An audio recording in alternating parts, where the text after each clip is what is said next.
So over the next 60 minutes or so, as I keep you from beer this evening, I'm going to talk a little bit about, very little bit about myself, but really about storytelling and how storytelling has changed, but more importantly, how that's really affecting journalism as we kind of move forward in the years and decades to come. So first, welcome, and then first, we're talking about a participation side here. If you do want to ask a question and you're afraid of microphones, you can always, just send us an email or just use King's Chat on your hashtag, and that's an easy way to participate. I encourage it. What I will do as well is any of the questions that do get asked, and if I don't have time to answer them tonight, I will answer them either over the weekend.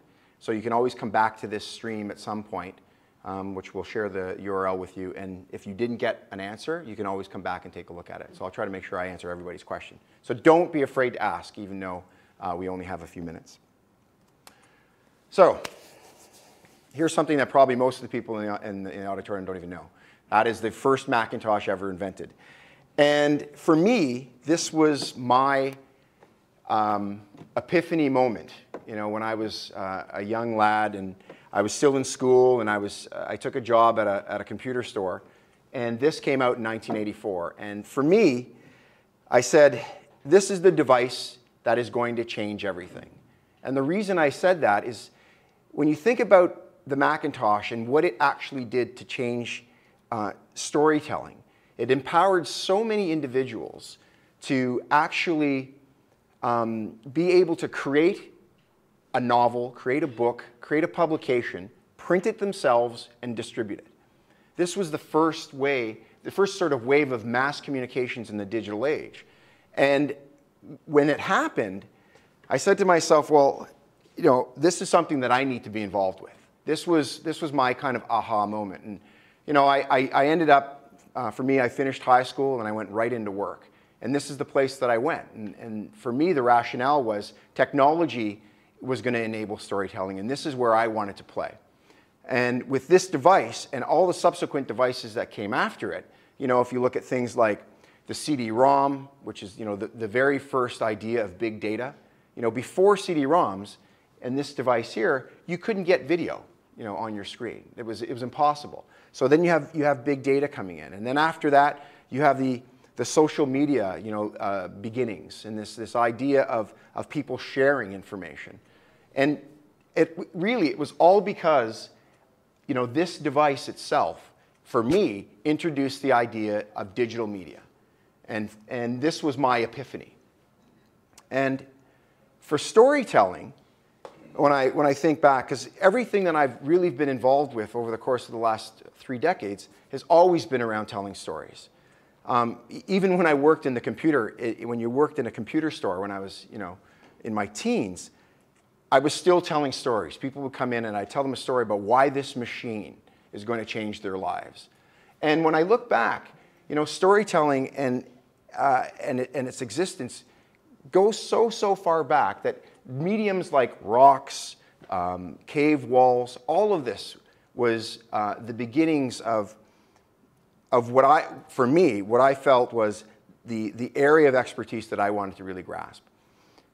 And when you sort of move forward and you look at something, obviously several decades, into or several hundred years in the future after that, and you look at something like CNN, this was for me the turning point for live.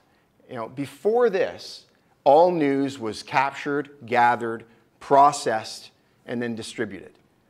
But all of a sudden, here comes Ted Turner, and he decides that, well, that's not really the way I want to tell my stories. I want to tell my stories as they happen. And this was the invention of storytelling now in real time. I love this shot.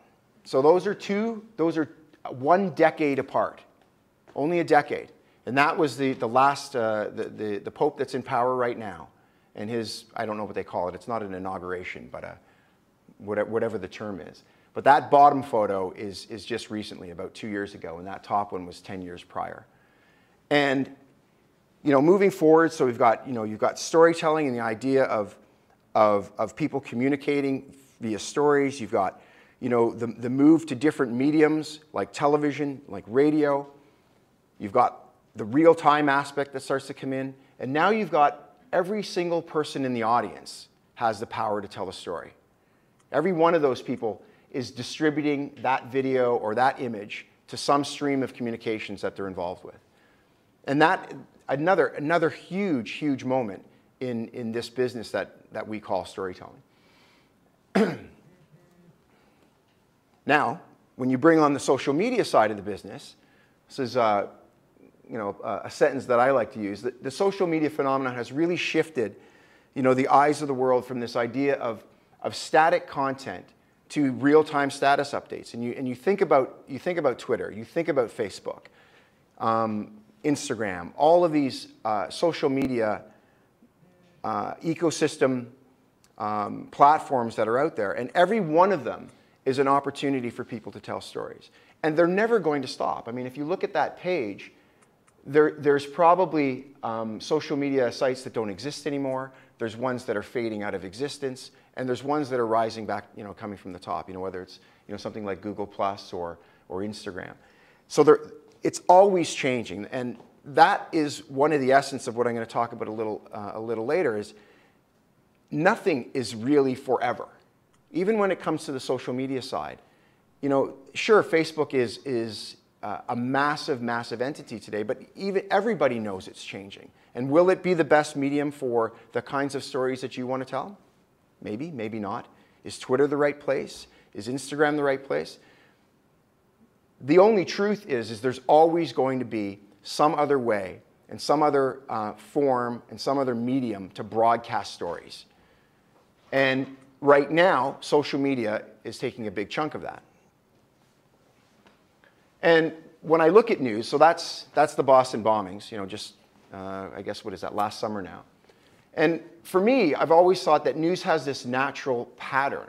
And the reason and the rationale of why I got into what I do today and what ScribbleLive really represents is, you know, the flow of the way a story evolves didn't really, in my opinion, lend itself to telling a story in a static article way. And then if you pile on top of that the idea of social media and how that has changed the way people consume content, you know, now it's a world of status updates.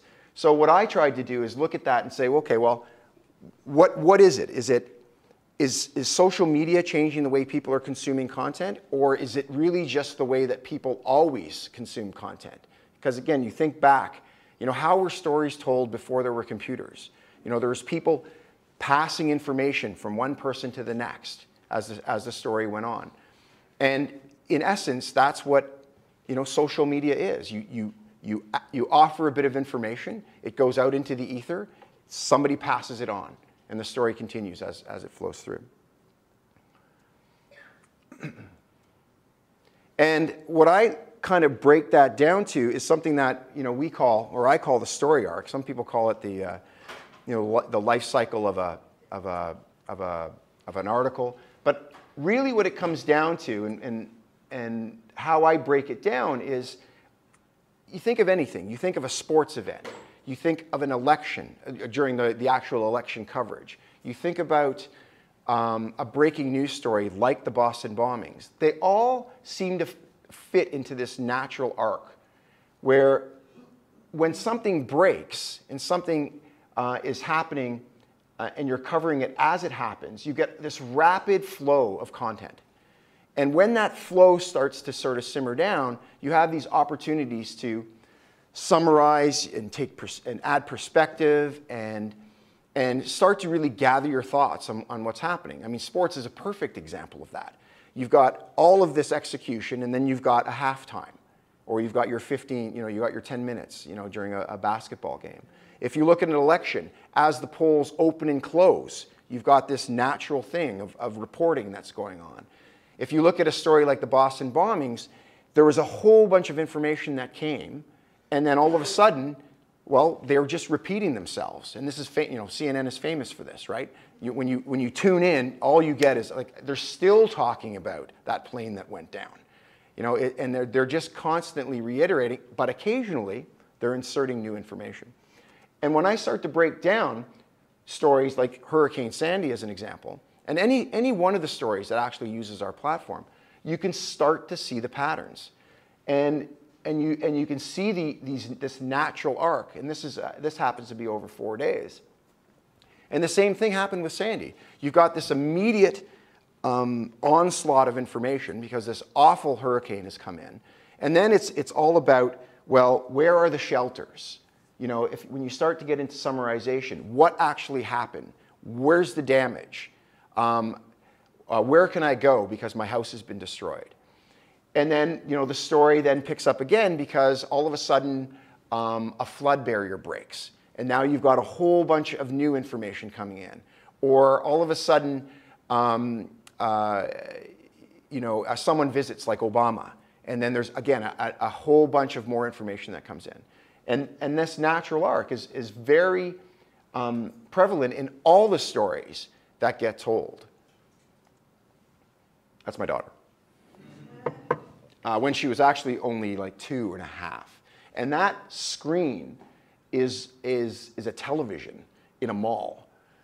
But that's all she knows how to do. She doesn't know anything. She doesn't know keyboards. She doesn't know mice. All she knows is touch screen.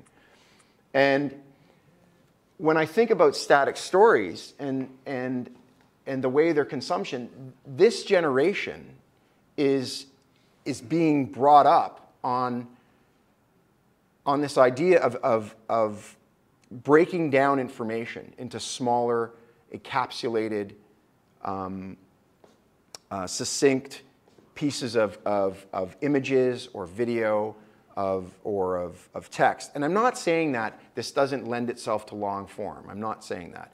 I'm just saying as stories progress and as they develop, a lot of the consumption that's taking place in the early parts of those stories is taking place in an update world, in the idea of one image or one video or one block of text. And that is what she's going to grow up in. And all of that is going to be taking place on devices like this, that lend themselves to those types of information. And that's why, you know, as Sarah was saying, that's why when I saw an opportunity, when I looked at the systems that were enabling storytellers like yourself to do your job, and they couldn't provide you with technology that actually allowed you to do your job. And that's where our product kind of birthed out of. And when I look at, you know, the natural flow of these stories, what happens if you're covering an event is there's this kind of link circle that I like to talk about. You know, you get a bit of information on Twitter or Facebook from your friends. They drive you to some place to get more information, like, you know, CNN or BBC. And often when you arrive there, the information is dated. So you end up going back into the circle.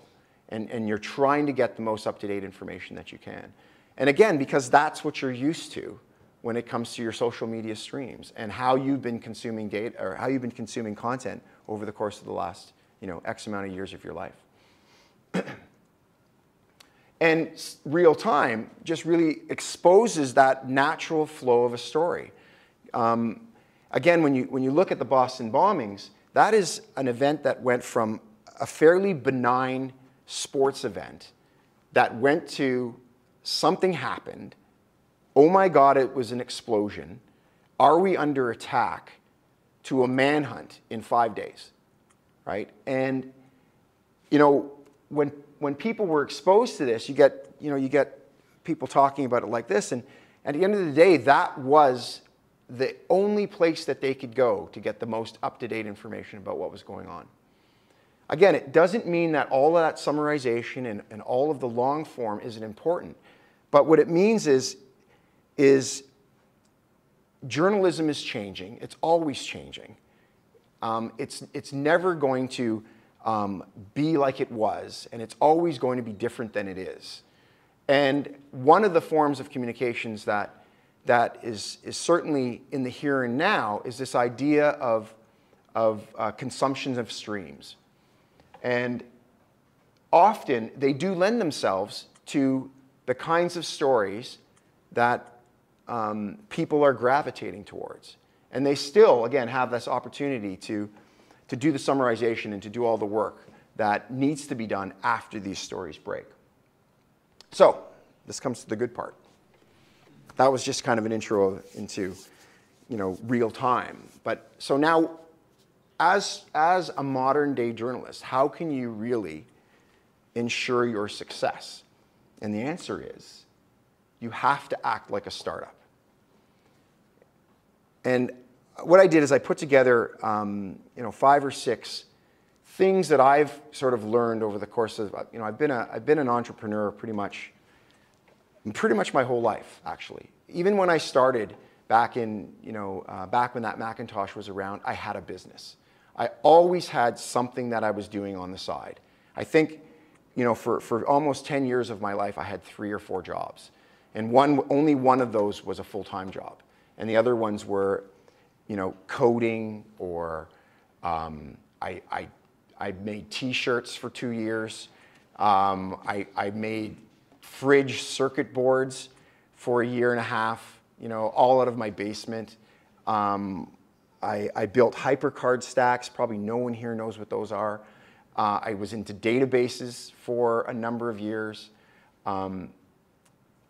Everything that I did was always sort of centered around storytelling, but was always looking for the next thing that was coming. So, number 1, the idea. What is your big differentiator? So when I look at the product that we ended up building, the problem that I saw was that storytellers were not able to tell stories at the same speed as social media. They were being beat. Honestly, I was in the newsrooms and I could hear the yells when somebody broke something on one of the social media sites and it wasn't up on one of the news sites that we powered, which was City News. At the time, it was CTV News, so a bunch of news sites. And one of the reasons why that happened is the technology just wasn't there to make breaking news a function of the website. So that's what I recognized. And I said to myself, well, someone has got to build that. I mean, social media is not going away. The way people are consuming content today is not going away. So how do I leverage where everybody is going so that journalists can tell stories when they get there? And when I started it, I had no audience, but I knew the audience was coming. You could see that there were little bits and pieces of what the vernacular of live blogging was starting, but they were doing it in a way of just updating an article. They'd post something, then they'd add a bit more, and they'd post it. So none of the real-time aspects, none of the instant updating, none of the stuff that is fairly prevalent today with any kind of live coverage. So when I say this, and then I kind of look at you and I say, well, what's your big idea? What's your big differentiator when you get out of this school? What are you going to do differently than the person beside you is going to do when it comes to journalism? And what is that big idea? And is there an idea there that you can grasp onto and develop and nurture and be passionate about? And I'm not saying I know what that idea is for you. It could be anything. It could be a particular vertical that you write for. It could be a particular kind of writing you do. It could be, don't throw tomatoes, but it could be writing for brands. Like, I don't know. But the point is you have to find something that you love and run with it. And when I think about how we came up with the idea of ScribbleLive, you know how it happened? My partner, my business partner that I formed the company with, he happened to live almost next door to me. So we used to walk home together, and we used to talk about how much we hated the content management systems that were in the newsroom. And what came out of it was a much, much, much bigger idea. We wanted to reinvent the internet. That's what we started with. But when we took those walks, and literally it was, we walk home and we'd stop at this corner where he would go south and I would go north, and we'd stand there for 20 or 30 minutes just talking about what we could possibly do and build. And he was the tinkerer, and I was I guess the everything else. You know, he's the guy who wrote code and was smart, and then there was me. But at the end of the day, we had to come up with an idea that we loved, and we did. And that's the same thing that you have to do. And the second thing is, well, whatever you're going to build and whatever idea you have, is there actually an audience for it? And is that audience going to listen to you? And is that audience going to follow you and stick by you? It comes down to, in my terms, it would be, market size. But for you, it is about your audience. What are you going to speak to that's going to engage the people that you're writing for and that you're creating content for? And it sounds easy, but it's not. It's not easy to find an audience. It takes time. And and even again, when I look back at when we built our tech, it wasn't immediate. We knew that they were going to be coming, but we didn't know how long it was going to take. So it comes down to, you have to really believe in what you're doing and stick with it. I like this picture. And then it comes down to, the other side of it is who's your community? And for me, who can you collaborate with? And who can you learn from? And one thing I always tell anybody who is going to get into the business where technology is involved is network. There is so many events. I'm sure there's tons going on here in Halifax as well. There's always, and you should go to these, honestly. There's startup events, because that is where the next big technology is going to come from. It's going to come from, some guy in his basement who's decided that he wants a better way of capturing, pictures on his phone and distributing them. And boom, you got Instagram, right? I mean, that's where the next, those are where the next ideas are coming from. And all of these people are your community, the people that you should be socializing with. And for me, this is where I'm able to find the people who fund my company.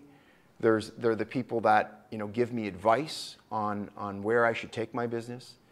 They're the people that help you and introduce you to potential customers or potential other connectors. I can't emphasize how much community is important when you're here and when you leave here.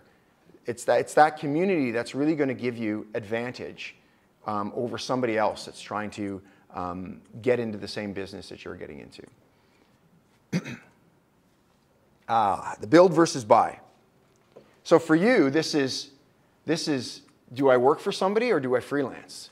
For me, it's about, do I spend several $1 million building a piece of new technology, or do I go out and buy a company, which we did last week, actually. So instead of reinventing the wheel, we went out and we found somebody that can do it, and we just figured out a way of integrating. And for you, it's going to be the same kind of conversation in, do I go out on my own? Do I start my own blog? Do I start creating my own content? You should do all of that anyway. But do I go out and look for jobs on my own and create my own opportunities? Or do I, find a company that I want to work for? Even that is a choice that you should think outside of the box. I'm sure everybody really wants to get that, job at the big newspaper or the big media company, doing the big stories. But you can learn a lot working. Kim Fox, who is one of the journalists that we employ in our office, she worked at a mutual fund company. for like a year and a half. But what did she get out of that? She got out a whole bunch of skills on how to create business plans and how to create documents that people can actually read and understand about whatever idea that she was coming up with. How do you communicate that to the bean counters, right? So it didn't look like an obvious career path for her, but at the end of the day, it taught her a bunch of lessons that she is now using in her everyday life. So, freelance versus working for someone else, I mean, it's something that, you may actually jump back and forth over the course of your career. Working for somebody one day and doing it on your own the next. And I think over the course, I think I've had about 18 careers, over the course of the last 30 years. I mean, they've all kind of, like I said, always been around storytelling. But as I moved from career to career, it was doing some different aspect of it. Another big thing that startups do is iterate. So you're constantly changing the direction that you're going. So I think I use the path. It's not necessarily the path you take, but it's the destination that you're trying to reach. So your path is going to be like this. It's going to be wavy. It's going to be bumpy. You're going to have your ups and your downs. But you have to be able, just like a startup, to see where you need to get to and change some aspect of what you're doing in order to get there. Now, it could be learning new software. It could be trying new tech.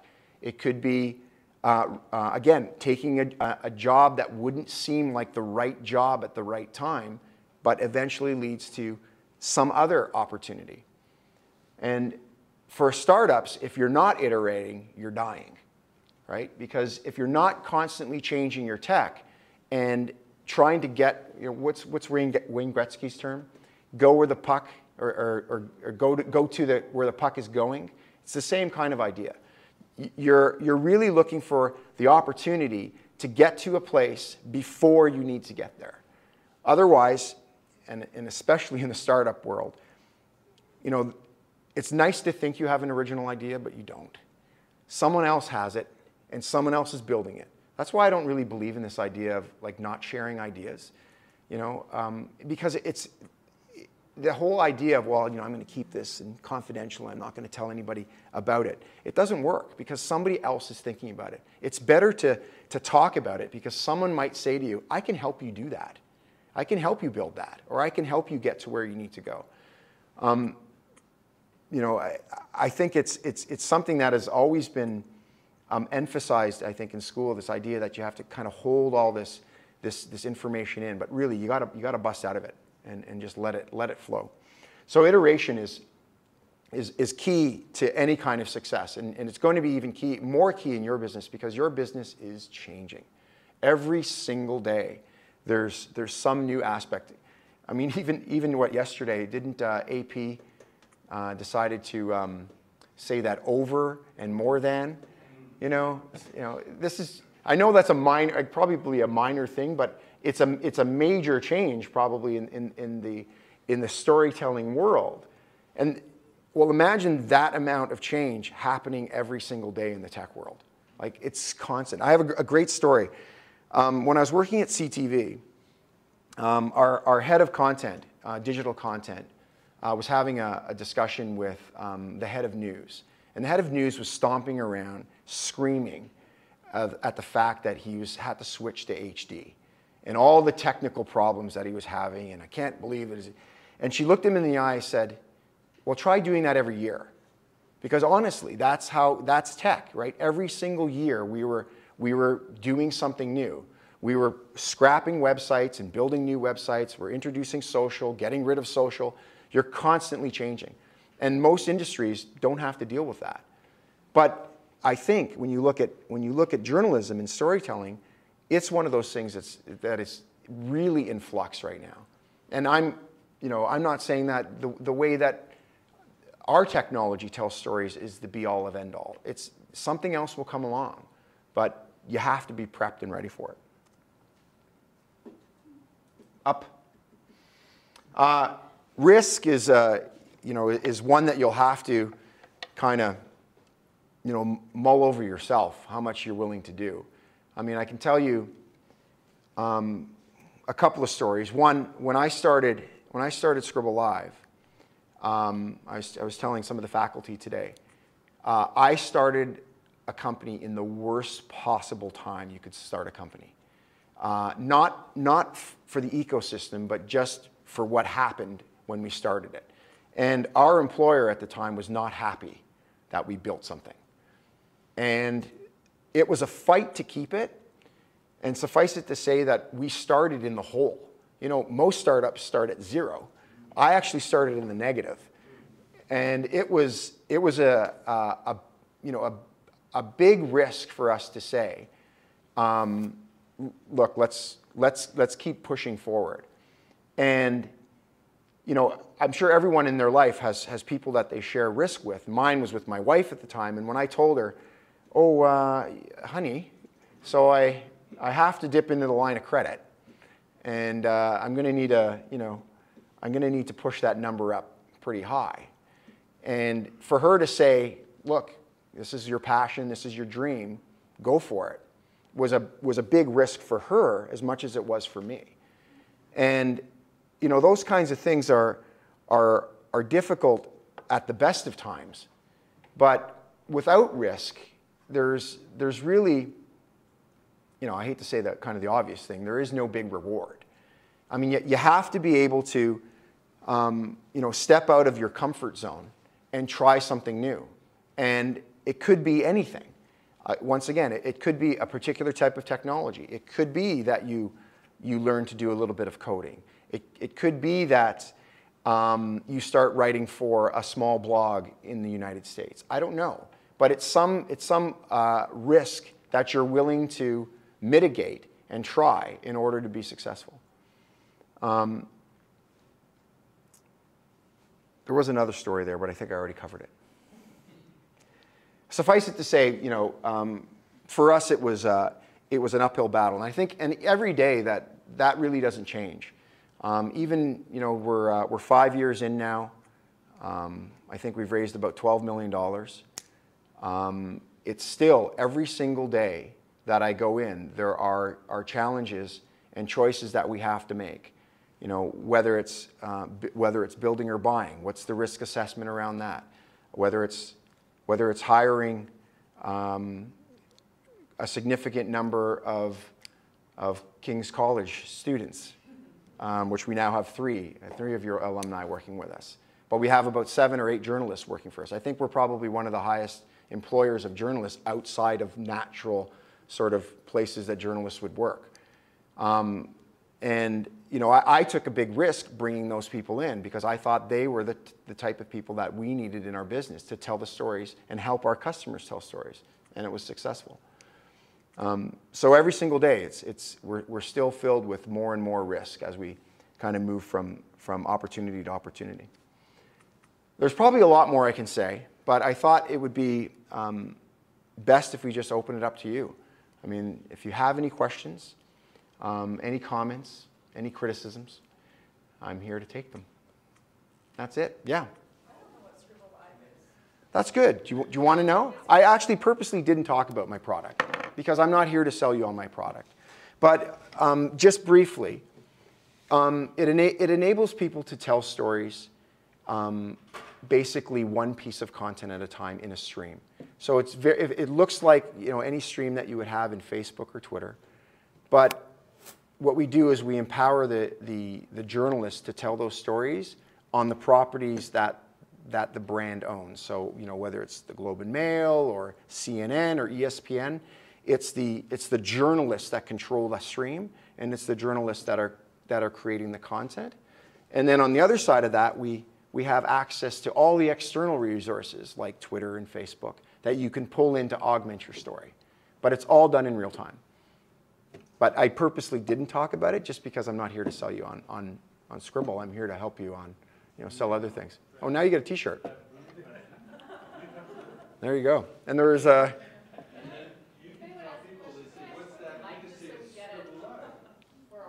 It's just a big S. Someone else had a hand up somewhere. Yeah, I just have a laptop. I can repeat it. Okay, great. Yeah. That would be fabulous. I was just wondering, my experience has been with a lot of established organizations, particularly when it comes to new media tools, Mm-hmm. that there's a hesitancy to engage and to really take it seriously. It's kind of like, that's what you kids do.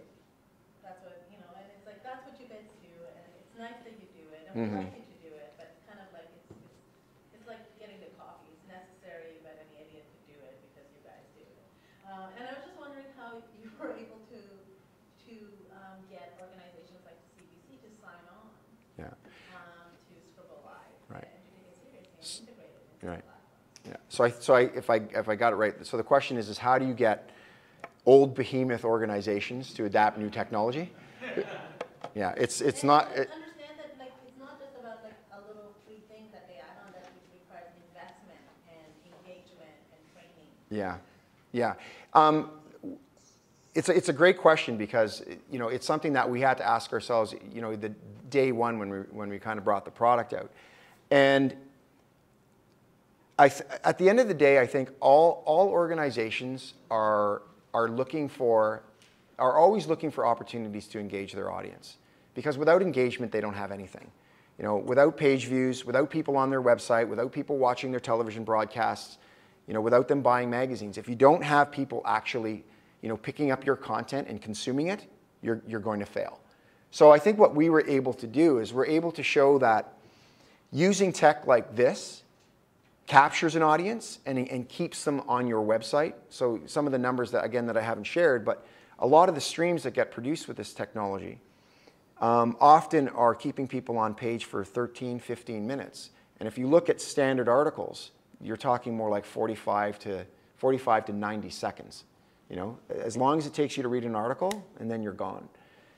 Because of the nature of this technology, we were able to show people that people stayed longer, they engaged longer, so there was more opportunity for them to move about the site, more opportunity to, unfortunately push ads at them, but somehow, pay for the technology that they were using. So when you start to communicate at that level, they start to accept the fact that this is a direction that I need to go. And then, of course, when you point to their competitor and you say, well, he's doing it, that always works as well. So, and when you look at our list of customers now, I mean, pretty much every major brand in every major news brand in Canada uses our tech. You look to the States, we have Hearst, we have CNN, we have ESPN, we have Cox Media, Digital First, tons and tons of people using it down there. And then when you push out to Europe, something else that you should keep in mind, don't be Canada focused. One of the things that I think helped us in the early days was breaking out of our borders. And again, you can use that analogy just around your own borders. I mean, it could be, the city that you're in or the province that you're in, but you got to break out of your borders. And now when I look to Europe, it's responsible for about 45–50% of our income. So, yeah. Oh, you get a hat.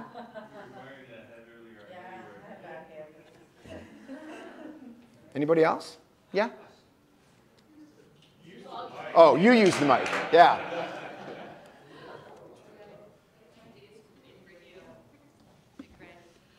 I have a question. Do you have any more tips about how to, I guess, embrace risk or encourage creativity and people to fail? I say this as someone who spent 15 years in a newsroom where there was a certain way of doing things, and if there's lawsuits, there's things that you don't want to bring upon you the organization that you work for. So how do you embrace risk, take steps, try to do things, sort of, and get started?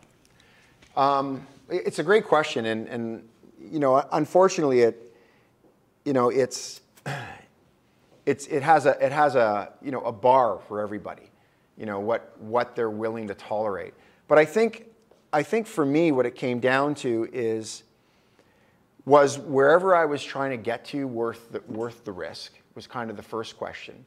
So when I look at, it's funny because I used to walk by, I don't know how much you guys know about City TV in Chum, But obviously there's a famous building downtown where much music was shot. And I used to walk by that when I was working down the street, and I said, I want to work there. And I used to walk by it I think I walked by it for 5 or 6 years. And so every time that I saw an opportunity where I could potentially get into that building and do something, I was in there on behalf of Apple doing QuickTime VR. You know, I was mapping the entire, so another term nobody knows anymore because QuickTime VR is gone. But it was this idea of being able to kind of go through the corridors of a building without actually, you know, filming it, you know, via video. It was all done with pictures. But any time that I could find an opportunity to get in there and do some kind of work and speak to the people there, I took it. Anytime you know, I think anytime you can take a risk on, I don't know, joining a friend's campaign to, you know, create, you know, some kind of website around a specific topic. You know, maybe there's, you know, an element of risk there that you're willing to take. I think it just comes down to being able to say to yourself that if I don't do this, where am I going to be next year? Or where am I going to be tomorrow? You know, you have to be able to kind of step out of those comfort zones. I mean, it's hard to put something tangible there because it's so dependent on yourself. But I think I often use the philosophy of begging for forgiveness. I've used that a lot, where I just, and even if you look at the construction of our, you know, of our product, you know, when we kind of built it and we came out with the beta in July of 2008, actually May of 2008, I was telling the staff today, we got picked up by TechCrunch completely by accident. The guy happened to be sitting beside me at a party, and he was in Toronto, and I told him about our tech, and he said, oh, I'll come visit you. And the next day, he literally sat down beside me, he cracked open his laptop, and he started writing a story about what we were doing. So, you know, the risk there for me was talking to some stranger in a bar and happened to find out that he works for, you know, a major publication in the United States, a major tech publication in the United States. But then what happened after that is then I started getting phone calls from my office saying, what are you guys doing? You know, you guys got picked up, you know, your names just got mentioned in a TechCrunch article along with the word CTV, and they didn't like that. But you know, for us, we kept pushing forward, even though obviously in that particular case, I actually did mention to the powers that be that this was something that we were building, but it never, you know, it never made it up the channel. So, you know, I begged for forgiveness. I didn't get it. I got fired, but again, you know, I had to make my choice. You know, my choice was I could, you know, put my tail between my legs and go and get a new job. Or I could try to take the product that we built on our own time, you know, off-site, and try to develop it into something bigger. And you know, that's how I don't know, that doesn't totally answer your question, but it's really hard to say, you know, what kind of risk to take, because it really depends on the situation that you're put in and the opportunity that's in front of yourself. Does that make sense, Terry? Well, I think what you were saying, well, about doing something outside of the office. Outside of your box too. Yeah, outside of your comfort zones, I think is the key. Like if you really love writing stories, you know, about politics, you know, try something else. You know, try writing a different type of story. Try writing for a different type of publication. Maybe something will happen. Maybe it'll get seen by the right person at the right time to give you some other kind of opportunity. Okay. Anybody else? Oh, mics. When we're talking about entrepreneurship, you frequently hear the line, you have to make a plan and then you have to throw it away. Do you want to comment on that, Michael? Yes, you do. You know, it's funny, you know, investors love seeing, you know, lots of documents that they're not going to believe. They even tell you that. They'll say, look, I need you to put together, you know, a bunch of market size, market cap, you know, how much money you think you're going to make. And yeah, and then when I see that, I'm going to tell you that it's all wrong. Because it is, because no one can look into the future and know that you're going to be successful. But what you can look at least myself, now that having been doing this for, well, 5 years with this company, but I've been an entrepreneur pretty much my whole life. I can get a good idea of how well something is going to go. But that said, every plan that we've written, even right now, we're on a quarterly cycle.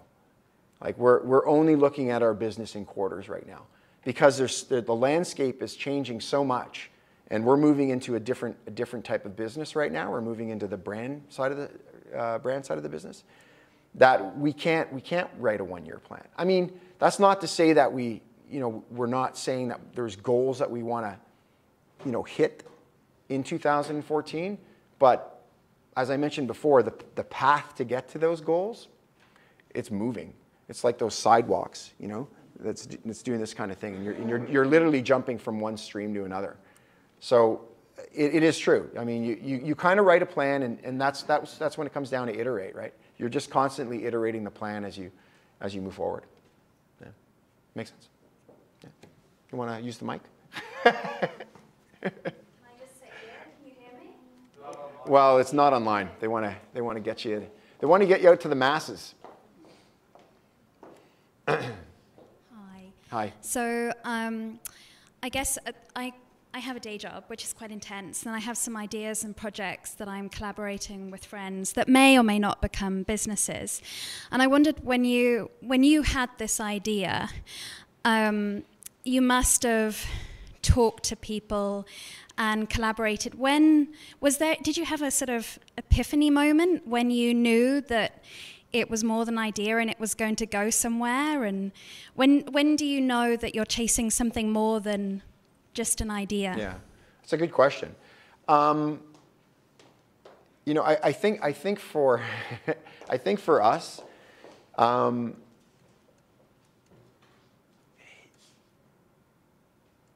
there's kind of, I'd answer it two ways. One, there was, those walks that I told you about. Every time we stopped and we discussed what we wanted to do, we got closer and closer to narrowing down what we wanted to do. And I was serious. We did start with a massive idea. The massive idea was, how do we make the entire internet real time? And I swear that was it.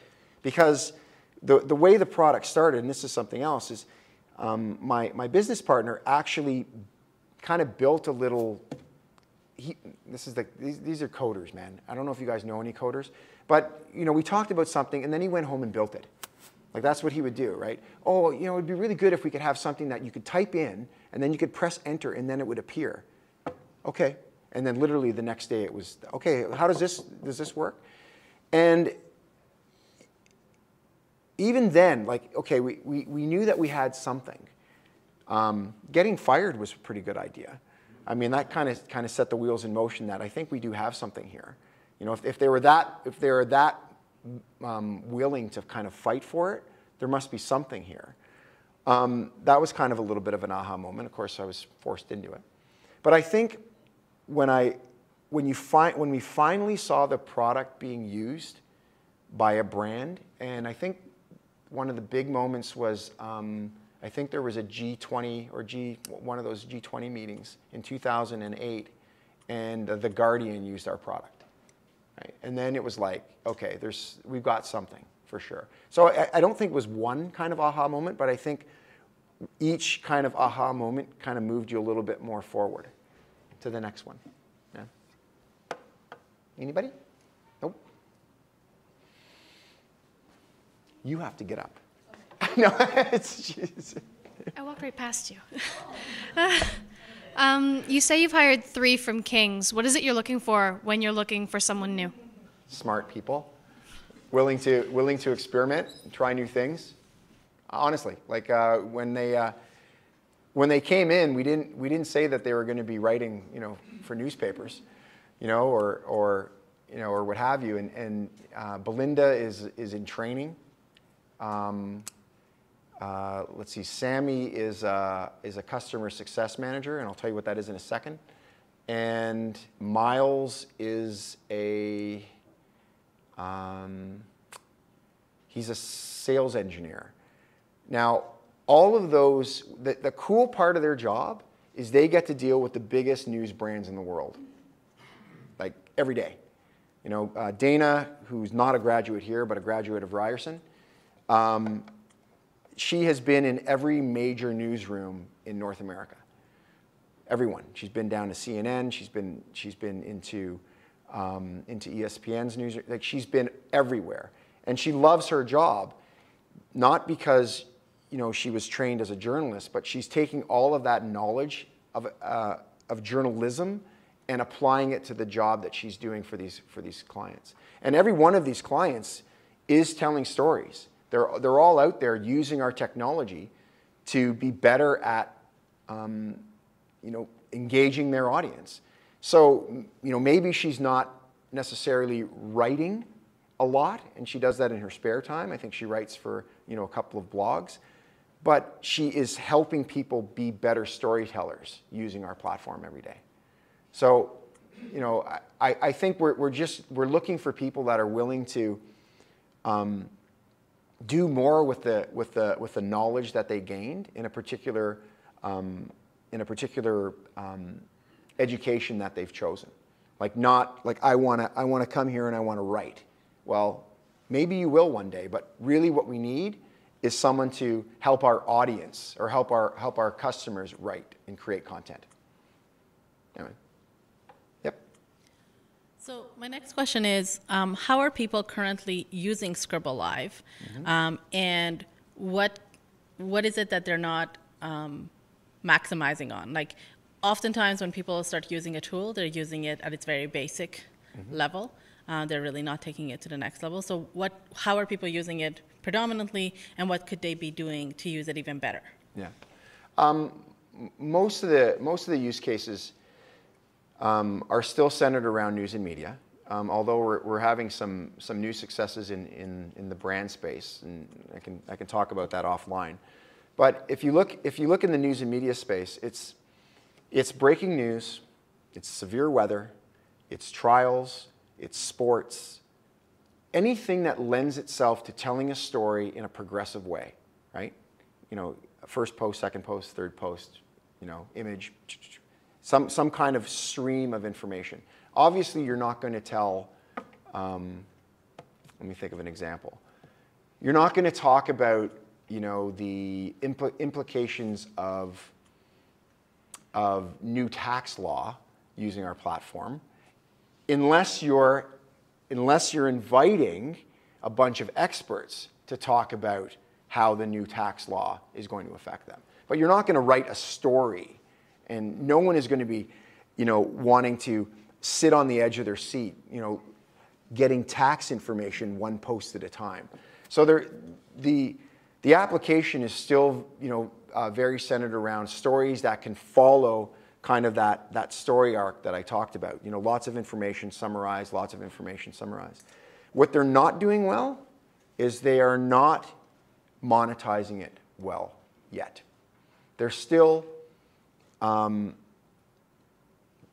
unfortunately, I always talk about this, one of the worst things that ever happened to newspapers is they took the newspaper and they put it online, right? They took that same format that is exactly in a newspaper, articles, little bits of information, and an ad, and they built a website around it. So what happened is now everybody is dependent on the same thing that newspapers are failing at today. And that is, if you can't get eyeballs looking at your ad, you're not going to make any money. And that's exactly what's happening.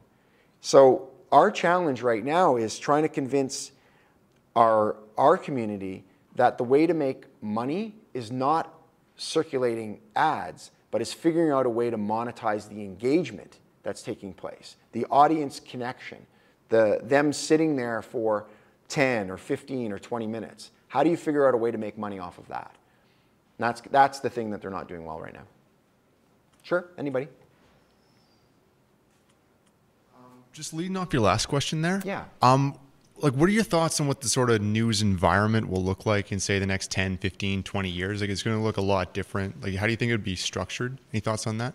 Wow. It's a very open-ended question. Yeah. Yeah. Well, look, I don't have a crystal ball, but what I can tell you is when I was working in the newsroom just, literally only 6 years ago, it was still chaotic. It was, they were still literally running files using, like CD-ROMs at one point. Like they were literally, this is only 6 years ago. So they were still, managing technology that was so legacy that they had challenges moving off of it. Now, in my vision of a newsroom, what I see is, I think, and if you look at what's happening with social media, I feel like the storytellers are going to be constantly connected.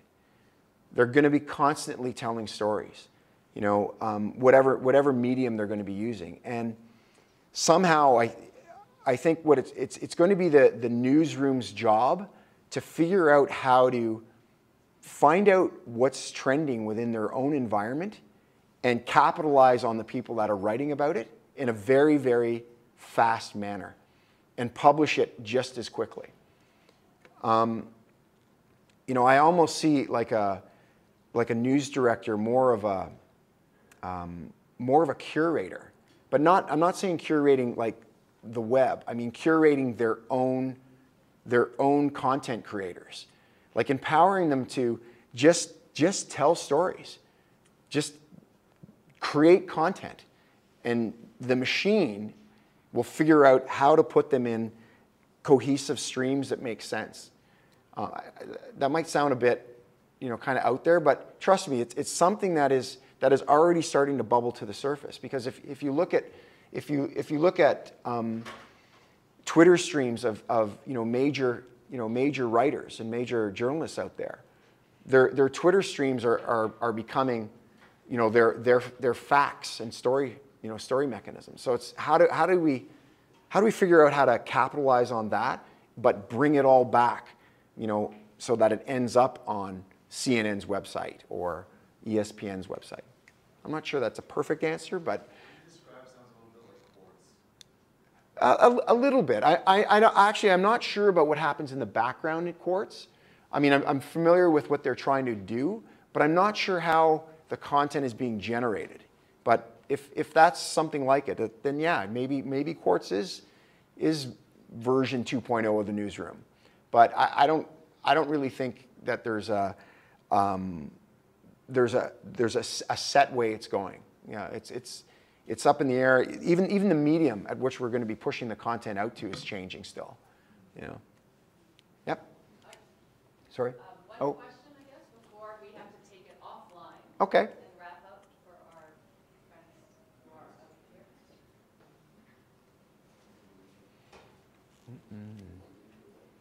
I'm happy to talk over beer. I'm just saying. Hi. I'd like to know if you'd have some special tip for investigative journalists and long-form stories, about the best way to publish it? I do. Actually, because I'm trying to, are you familiar with INN? I think they're Investigative News Network. It's a bunch of, I think there's about 100 kind of blogs and news sites around North America that are all kind of connected. And I love investigative journalism. I do. Because it really gets to the core of some major issue. The thing that I've always thought that they could do better is two things. When they're creating the story, I think there's lots of opportunities to start talking about it. I mean, I know that it depends on what the investigation is, but how do you build momentum before you release the big story? And then I always thought on the other end of that, what they never do is follow up. Like there's never a discussion about, well, not saying never, but once a big report is done, they kind of throw it out there, and I find that all the news media outlets start to do their own assessment of what this means, rather than the people who actually did the work, you know, coming together and having a discussion about all the individuals that worked on it, and kind of engaging the audience about, well, how did you come to these conclusions? How did you find this out? You know, I think about you know, the whole Rob Ford thing. Yeah, anybody hear Rob Ford? Right. I mean, it's a similar thing, right? Like, there was a lot of investigative journalism going on there, but at the same time, they had all of this great live content that they were generating around, you know, what was going on around the investigation, and after it broke, and then they continued all of those discussions, and then of course Robin Wright, you know, wrote a book, and it's Wright, isn't it? Robin Wright? Yeah, Doolittle. Excuse me. Robin Wright is an actress, and she continued to kind of develop that story even after it's been what, like a year or more, or that story really started to break. That's where I think investigative journalism has huge opportunities still, is the long tail of the story and the building of the momentum in the beginning. Does that make sense? Yeah. And I'm still that because of the budget thing. All the newsrooms are cutting back. I know. From the work I know. that we need to do this kind of work. It has to be done. I think that might be an opportunity here too. Yeah, I agree. You want to take her one more, or you want to take offline? Oh, 6 minutes. Go. Just wondering, if you were a journalism student right now, what would you be doing, or what, I guess, do you hope you would be doing outside of classes? That's a really good question. I think it's you got to build your social presence. If you're not, honestly, if you're not doing it today, like, do it, and that means not just, you know, tweeting and posting Instagram, you know, pictures of your, you know, your pancakes. Like, that means like really looking at stuff that interests you, posting, you know, articles that you're excited about, stories that you're excited about, breaking down things breaking down stuff around the stories that you're reading, really like helping your audience get more out of the content that they're reading. You got to get out. You got to get in front of people. You got to build out your network. You got to not only find people that can help you, but find people that you can help. You know, believe it or not, you know, we talked about those cronies in the newsroom. Well, they need to be educated too, right? They need to get to the next level, or they're, you know, they need to move on and move past what they're doing. And they can learn from you just as much as you can learn from them. So, you know, really building out your network and making sure that your community is as big as it can be.